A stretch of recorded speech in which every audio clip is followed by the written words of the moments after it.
Hello everyone, तो welcome to गाइडली। आज RRB clerk mains का एग्ज़ाम था, ठीक है। तो मैंने भी आज दिया।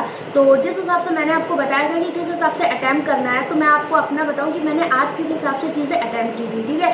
तो यहाँ पर आपको पता है कि नॉर्मली आपका रीजनिंग मैथ्स बहुत ज़्यादा टफ नहीं था। मैथ्स थोड़ा सा डुएबल था, मतलब थोड़ा सा कह सकते हैं कि टाइम लगता है मैथ्स में, पर रीजनिंग आपकी बहुत ईजी थी। ओके, तो मैं बात करूँ, मैंने जो यहाँ पर सबसे पहले अटैम्प्ट किया था वो था कंप्यूटर। ओके, देन उसके बाद मैंने जीए अटैम्प्ट किया, फिर रीजनिंग, फिर मैथ्स एंड लास्ट में मैंने हिंदी को अटैम्प्ट किया था। ओके, तो अगर कंप्यूटर की बात करें तो कंप्यूटर आपका मॉडरेट लेवल का था, बहुत ज़्यादा इजी नहीं था, ठीक है। अगर जिसका बेस है तो उसके लिए तो इजी रहा होगा, पर जो नॉर्मल एक एवरेज स्टूडेंट होता है उसके हिसाब से देखा जाए तो मॉडरेट था कंप्यूटर। तो आपको जितना आता था वहाँ पर उतना कर सकते थे। क्वेश्चन देखे जाए तो आपका बाइनरी नंबर्स दिए थे, उनका मल्टीप्लिकेशन पूछा था, और आपका विंडोज़ 2003 से रिलेटेड क्वेश्चन थे।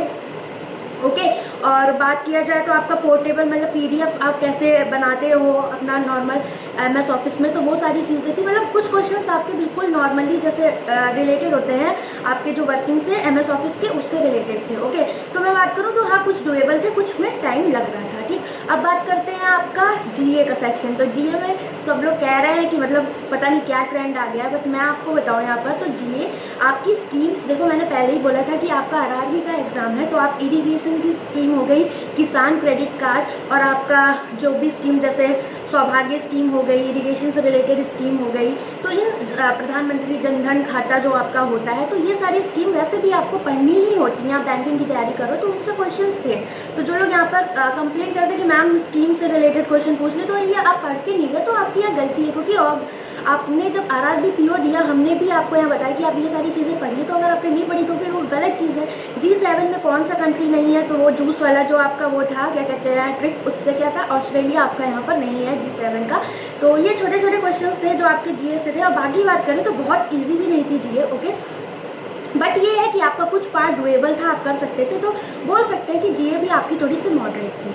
रीजनिंग की बात करें और हिंदी की बात करें तो हिंदी आपकी as compared to RRB PU easy थी, डुएबल थी, थिंग्स आप कर सकते थे आराम से। मुझे लगता है 25 to 30 क्वेश्चन हिंदी में हर कोई कर सकता था, ठीक है, क्योंकि पैसेज भी आपके बहुत ज़्यादा वैसे नहीं थे कि कुछ लिटरेचर टाइप या बहुत ज़्यादा सोचना पड़ रहा हो, डायरेक्ट आपके आंसर्स आ रहे थे कुछ के। और बात करें आपका रीजनिंग की, तो रीजनिंग में आपका देखो क्या क्या था, आपकी पजल बहुत इजी आई थी, ठीक है। मैंने खुद 4 पजल पूरी की थी, और एक आपकी थी 6 फ्लोर बेस्ड, उनमें कुछ को कलर्स पसंद थे, इस तरह से था। डायरेक्शन डिस्टेंस का क्वेश्चन था, वो भी ईजी था। ब्लड रिलेशन का क्वेश्चन आया था आपका, ठीक है, बिल्कुल मतलब कि जो भी आपको न्यूज़ दे रखी थी, मतलब जो भी आपकी वो दे रखी थी ब्लड रिलेशन में, वो सारी आपकी हर बार मतलब लिंक जुड़ते जा रहे थे, तो ईजी था ऑल ओवर देखा जाए तो रीजनिंग हमारा। और एक क्वेश्चन आपका वही डेट वाला जो आता है नॉर्मल, 2 डेट्स दे दी और 3 मंथ्स दे दिए, तो ऊपर नीचे अरेंज करना था, और उनकी शायद सिटीज़ भी दी गई थी, मतलब एक वेरिएबल उसके साथ और था। ओके, तो अगर हम बात करें रीजनिंग की ऑल ओवर, मिसलेनियस क्वेश्चन आप जानते ही हो कि आपका मतलब जो वॉवल है उनसे पहले वाला चेंज कर दो और पीछे वाला चेंज कर दो, इस तरह के मिसलेनियस क्वेश्चंस आपके थे। सिलॉक्स मुझे नहीं दिखा, हो सकता है अभी हुआ हो तो मैंने शायद छोड़ दिया हो, ठीक है। तो सिलॉक्स पता नहीं आया था, वैसे मुझे नहीं लगता आया था, क्योंकि मैंने पूरा पेपर शायद देखा था, मुझे तो नहीं दिखा। और बाकी इनइक्वालिटी के क्वेश्चंस थे। अब बात करते हैं मैथ्स की, तो मैथ्स में देखो 10 नंबर तो आपके फ्री के थे, 8 से 10 नंबर अप्रॉक्सीमेशन और आपकी नंबर सीरीज़ के, तो रॉन्ग नंबर सीरीज़ थी और अप्रॉक्सीमेशन था, तो दोनों ही थे, तो वो तो आप हर कोई कर सकता था। अब वो फंसा होगा यहाँ जो पहले पेपर मतलब पूरा देखते नहीं हो आप लोग कि मैथ्स में क्या क्या चीज़ें आपके लिए डुएबल है। ओके, एक आपकी डीआई आई थी जिसमें क्वेश्चंस थे आपके क्या कि आपके रेंटेड हाउस, ऑन हाउस और टोटल सर्वे किया गया था, उस पर बेस्ड आपकी एक टेबल बेस्ड डीआई थी। ओके, तो वो आपकी इजी थी, डुएबल, मतलब आप मान के चलो पूरा पेपर कि आपका जो क्लर्क लेवल रहता है वही था, यहाँ पर कुछ नया देखने को नहीं मिला।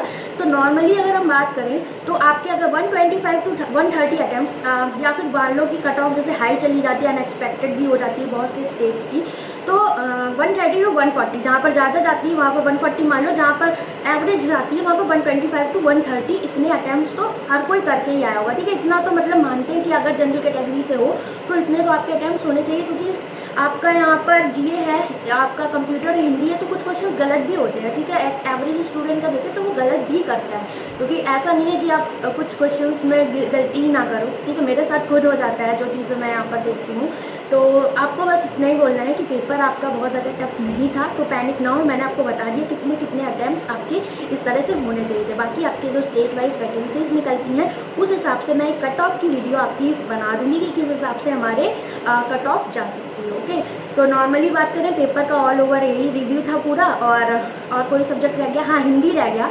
तो हिंदी में मैं बता दूँ आपको कि हिंदी नॉर्मली आपके 2 क्लोज टेस्ट थे, ठीक है। 1 पैसेज था या 2 पैसेज थे ये नहीं पता, अनसीन ध्यान नहीं आ रहा मुझे, लेकिन एक तो था ही अनसीन। वो क्वेश्चन भी बहुत ज़्यादा थे, शायद 2 थे आपके, और 2 क्लोज टेस्ट तो थे ही आपके साथ में। बाकी एरर डिटेक्शन थे, और आपकी जो वर्तनी गलत होती है जो मतलब शब्दकोश वाला, उस हिसाब से क्या बोलते हैं, तो वो चीज़ थी वहाँ पर। और अरेंज करते हैं ना उसको आप, पैराजम्बल टाइप में होते हैं, तो वो क्वेश्चन थे, बहुत ईजी थे। ओके, क्योंकि वहाँ पर आपके ऑप्शन एलिमिनेट हुए जा रहे थे। नॉर्मल आप लास्ट का या पहला देखकर भी टिक कर सकते थे।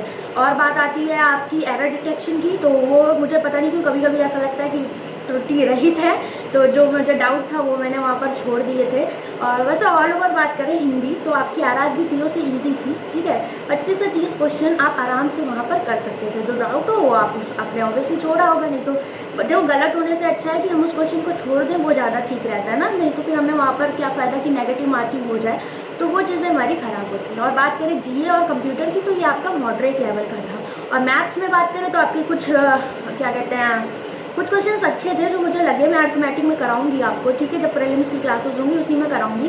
तो एक एज बेस्ड क्वेश्चन था, वो मुझे बहुत अच्छा लगा। उसमें क्या था कि आपको इक्वेशन से आपका आंसर नहीं निकल रहा था, बट आपसे ये पूछ लिया था कि बी कितना बड़ा है डी से, ठीक है। तो वो आपका थोड़ा सा जैसे नॉलेज चेक होता है, उस हिसाब से वो क्वेश्चन था मैथ्स का, तो मुझे अच्छा लगा।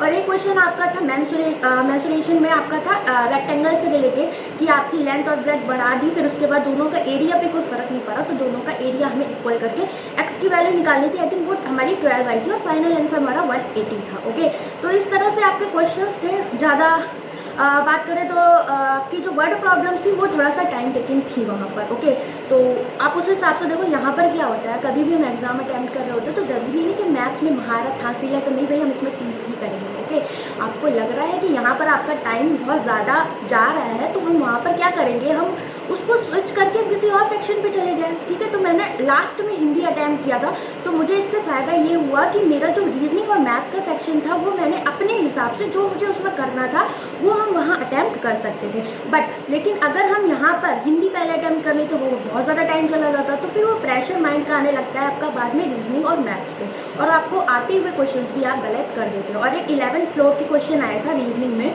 वो भी बहुत अच्छा क्वेश्चन था, ठीक है, बहुत मतलब डुएबल था, बन गया था आपका। मेरा 3 केस शायद बन रहे थे, बट वही अब लास्ट में कैंसिल हो गए थे सारे, एक ही बचा था और आ गया था आंसर, ठीक है।